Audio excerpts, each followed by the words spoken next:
How have we lost our joie de vivre? Where'd it go? Have we become so drugged out and so stressed out and so burned out that 30 million people have... Are you... So any of you listening up in the Northeast, please understand, I will be up there at the end of August and the first week of September. It's going to happen because I just don't know what to do about this other than come deliver. It's like, FTD delivers flowers. I'm coming up and I'm delivering hugs because this is too much for my gentle heart. And it's too alarming, and it's so emotional for me. We have to be available to hold each other's hand. And that's why I stress so often with you, those of you who are strong enough to do the work and change your nutrition and eat properly and, cut out the alcohol and really take an active interest in your health every which way. You should have umpteen tools in your toolkit of life. We need them. When I taught feng shui, it was like, okay, you need this ringy-dingy and put it over there. Well, guess what? In these last ensuing years, I got more ringy-dingies than I probably know what to do with. And they're not all about feng shui. They're different modalities. So, and in my own case, guess what? I have really taken a stronger and stronger interest in my own health. And as I do that, gateways swing open. Depression lifts. Insecurities are banished. So those of us who will go that route, dang, we have the opportunity then to give those hugs, to give that word of encouragement. This gal has been in bed for almost a year with children under the age of 15, however many of these little munchkins there are. I don't know about you, but I've raised a son, and I'll tell you what, when he was a little boy, there was no way I could have taken a year out to be in bed. And I'm sure you can relate to that, you mommies. And she was so despondent that the greatest gift I gave her, I actually pulled out one of my tools. I pulled out my favorite oracle, the cartouche, because she had me jumpy. She'd been to Western medicine, and they did some procedures that did not take. So her hopelessness was that, God forbid, she'd be finished with this journey. So to prevent her terror, I thought, well, my gosh, I better take a look. I was so relieved. I'm like, oh, sorry, you're not going anywhere.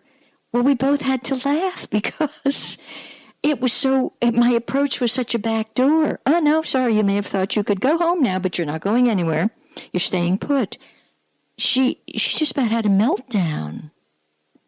So I don't care what we've got to do to give each other the hug. First of all, do you. Then keep your antenna up. Okay, now that I finished with that little sermonette, I have a caller on the line. I'm sorry if I'm bugging you all today. It's just we're each such a critical piece of what's going on. And without you and me and even the helpless and hopeless ones, what are we doing here? All right, amen. Yes, hello, caller on the line. Hello? Hi. Hi, Elaine. Good afternoon. It's Nancy calling. Hello, Miss Nancy. So it's interesting because you said there's been some change in the last few days, and I have definitely felt something in the past few days. Almost, it's not like I'm sick. I just feel a little off. I just don't feel quite right. Mm-hmm. And I have been working lately, especially being home again, and that's always been an interesting challenge, and just watching myself, watching the stuff that comes out of my mouth. Okay. I can see the judgment or the control. Okay. And then I'll stop myself. There was an issue with a friend, and an animal had passed, and I had spoken with her. She didn't like something I said, and then she had texted me and wanted to talk about a friend of ours that recently passed, Jill, who you know. Mm-hmm.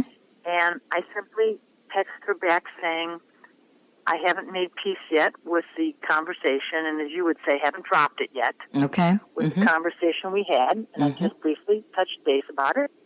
And I said, so I don't want to talk about this other situation at this time, And that was it. So, I didn't want to get into anything. I didn't want to judge. I didn't want to dump anything. And yet I didn't want to, because I knew I wasn't ready yet, have another discussion that may lead the same way. So I just try to let go. Or at least lovingly say what I needed to say, but without saying anything. You know what, to Nancy and everybody out there, I have found pretty much, I don't need to say much of anything. Yeah. And I think it's the healthier way to go. Yeah. I'm realizing if I don't dilute my energy by addressing something I didn't want to address in the first place, it's remarkable. I have that energy available for the right situation, which could be 20 minutes away. Yeah. So we're both learning, say less. Yes. And, I think we'll have a little chat maybe tomorrow. How's that? Okay. Okay, sounds good. Okay, good. Welcome home. Thank you. Okay. Thank you. Oh, I'm not home yet. I'm still here. Oh, you're still, which here? East Coast or middle of the country? Middle of the country. Okay. Yeah. Yeah, we'll have a chat. Okay. Take care. Bye. Here's another thing that, honest to goodness, you would think I was addicted to this radio station. I'm normally coming up here. I absolutely have nothing on. But for some reason, you all needed a lot of this stuff, which I thought, because it tapped into something that was happening to me over the weekend on a humongous learning curve, which is why I will be taking this information to the Northeast. It's so huge and not really, I can't even process it yet. But at any rate, NPR had to say this about, they interviewed a guy from Germany, a scientist, a microbiologist, who was talking about the microbes that live on your kitchen sponges. Now, I've heard this before. Some of you have heard it before. And I sort of promptly dismissed it. And I thought, oh, you know what? I can put the sponge in the dishwasher. I can put it in the microwave and nuke it, and everything will be dead. And I am such a clean freak that, there's probably a half a gallon of Palmolive soap on there anyway.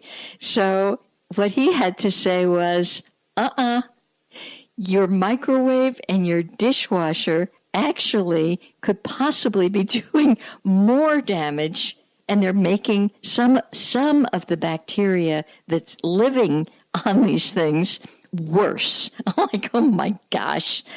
And again, the interviewer was very good with this guy, and kind of like, what's a girl to do kind of thing. And so here's what this guy humbly suggested. And I'm going to say that to the very end. I could picture when you see all the porous little openings in a sponge, can't you just kind of envision these colonies of critters just having a field day in there, one feeding on the other, off the other, and any little food particle that's trapped in there? The vision was so grim, but it certainly left an imprint.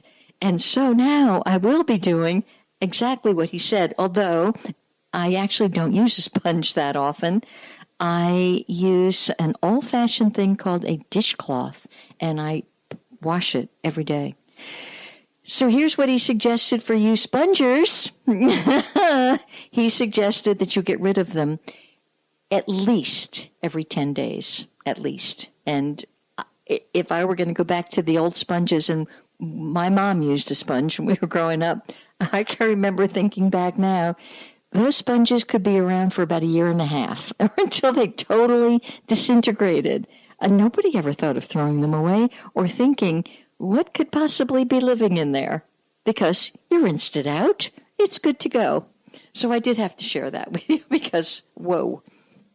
And one other thing from this same thing, and then I promise you, I did turn off the radio because that was enough. when they were speaking of this number of 30 million people with clinical depression, it was because they were actually speaking with the wife of an author of a book, and the author has passed on now. The book is called, I think it's just come out, Playing Hurt, Hurt, by John Saunders. John was a sports commentator. Not that I ever watched TV, because I've never even heard of the guy, and certainly I wouldn't be watching sports anyway, but I'm sure many of you have heard of him. And to hear what this dear man had to endure as a child and as an adult, wow. So you may want to support the efforts, of him, even though he's passed on. And this book is called Playing Hurt. I can't recommend it other than this is what I could pass on. Sounded very interesting, and who knows, I might take the time to explore it, although I have a lot on my plate these days. So, at any rate, this thing that I went to over the weekend, it was a training period, and it was a remarkable training period, and it had to do with health and remaining well, and there were doctors and lawyers and scientists and physicists and nurses and school teachers and people representing Western modalities and alternative modalities and normal people like a realtor and your neighbor next door and the gal that's a track runner, etc. And they all came to share some of their experiences, and it was very, very elevating and inspiring. And during the session, I met, I am not one to particularly enjoy these the lunches and the dinners and things like that. If I'm with a large group of people, and this was over 200 people, I want to kind of back off and go to my room and just push a reset button and have a protein drink, right? Well, something kept propelling me, and I could actually hear the inner voice saying, no, you are going into these luncheons and dinners and buck up and cheer up. Well, I met a couple of extraordinary people. One of them, and this is for any of you who live on the west coast of Florida, this was an extraordinary man. He's a composer. He's a music therapist. He's an artist. He's a pianist. But he introduced himself as a composer and music therapist. This man has researched health and well-being across the globe. He was so well informed and so humble and so gracious. And I couldn't help but thinking, he's a composer, okay? He's a composer of life. And I could sense he's a simple man. There was nothing, he just didn't have to, just his presence made himself known. So he actually plays music and he gives concerts and performances, but he lives in Naples, which of course is the southwest coast of Florida. I believe, if memory serves me, he plays a lot in the Ritz-Carlton there. His name is Kary, Kary. He gave me his CD called Healing Journey Vibrations. I did ask Jeff if he could somehow intertwine it with what I was doing today, but the equipment here today, I'm sorry, Kary, it just couldn't handle it. But I have to speak to you all, and if any of you over there want to contact this man, here's his phone number. It's just that clean and simple, 239-596-3497. Once again, it's 239-596-3497. This music was so astounding, and in his humility, he shared with me his real interest is weaving healing modalities into his music. And the album speaks for itself. It does that. And it's just so